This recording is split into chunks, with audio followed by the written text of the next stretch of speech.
So we're in my 992 GT3 RS right now, and we're going to go over A-TACH mounting solution and some of the issues I found with it.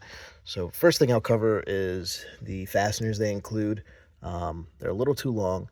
Now this shouldn't happen to you unless you're an idiot. So keep that in mind, but you notice I've scratched my carbon fiber trim, so that's the reason why I've taken it out. But it's quite frustrating. But anyway, so this is how the buttons should work. And you'll notice that my center buttons no longer really do, and you can still reach the hazard button, but you can't really get to it. So they tell you, if you see this lip right here, that you're supposed to slide. Here, let's go for a brand new installation here. You're supposed to slide the lip, ouch, my finger, the lip of this under here, right? And the problem is, when you slide the lip of that under there, it pushes up on this plastic trim, and the buttons themselves no longer are aligned, and then you'll notice they no longer activate, they're no longer clicky, like the ones on the end kind of do. And it's an easy fix, you know, assuming you're willing to get in here and take your dash apart, like I have. I'm going to show you how you fix that real quick. So here, I'm going to pause the video, and once there's two screws here.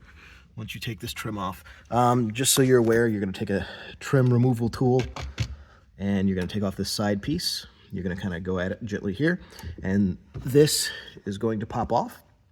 From there, you're going to have a T, what size is this? This is a T something, it's not focusing.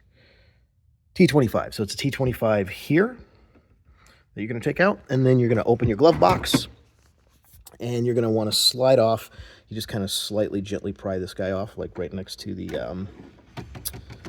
cup holder trim. But there's two more fasteners. There's one here, another T25, and one here, T25.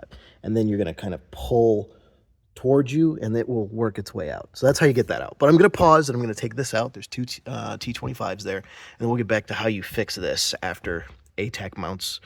Kind of strange design. Okay, and we're back. All right, so this little pin plug here just kind of comes out. I'm trying to hold this one in my hand. So the whole unit comes out. Wait, I'm falling out of my car here. Okay, go over here. My very filthy workbench. So on the bottom, there are 1, 2, 3. It's under the sticker here. Almost found that out the hard way. For 5 of these really small, what is this? This is a T9. So you're going to get all the T9s loose. Let's go over here to the light. And what we're trying to do is make these buttons work again. So you'll notice this button doesn't work. This one does. This one doesn't. This one doesn't. This one doesn't. This one does. Now if we look on the back here, you'll notice the plastic trim here, this whole bottom piece, it's supposed to be slid under here. That's why this one still works. So there's a membrane in here, and if it becomes completely unaligned, you'll need to take out all 5 of these, and you'll need to either peel back this sound deadening material. I actually decided to take a razor blade and cut along the seam here. But you'll need to remove this whole piece, and then you'll need to realign the membrane. So the first time the membrane came loose. The second time, I'm thinking the membrane didn't come loose. I just need to, let's put this on the floor here. I just need to basically take this part of the trim and slide it back under here. So when you're pulling up with the mount, it's putting this pressure here, right? And this plastic is coming from underneath it, and it's no longer making contact with that membrane that presses down on the PCB, and the button stopped working. So A-TACH mounts,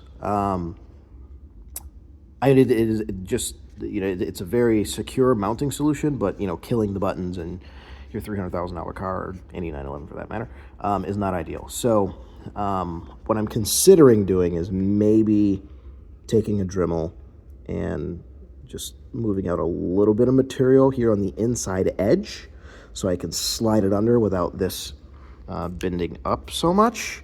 But I'm not sure. So what I'm going to try and do, without removing this whole back piece, I'm trying to hold the phone here so you guys can see it, and see if I can wedge it between my knees here. I'm going to try and pull this forward. There we go. So yeah, you see how we were able to pull it forward? And now the buttons are touching the membrane. So this one's not touching the membrane right now on the inside, so we're going to pull forward, Push that down. Now the buttons work. So I got really lucky. I didn't have to take this whole back piece off. One thing I want to mention to you, if you do have to take this back piece off, make sure you pull backwards on this whole trim, because there's 3 metal pins in here, if I can get the focus. And if you pull straight up, because it's through a hole, you will break it. So you want to try and pull backwards so you don't break the pins on the PCB. And you know what? We're here.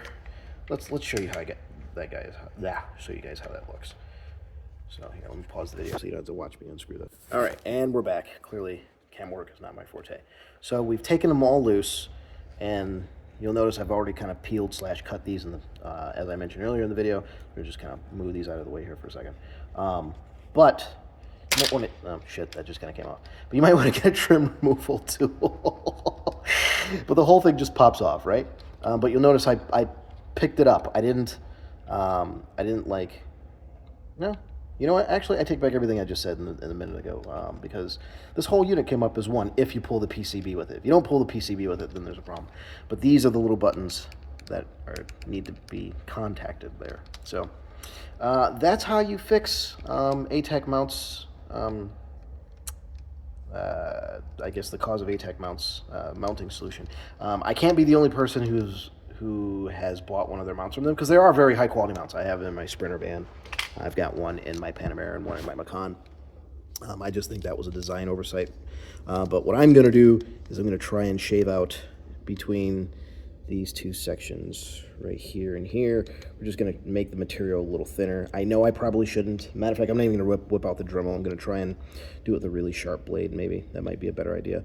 But that's how you fix that, and then you just kind of do everything in reverse.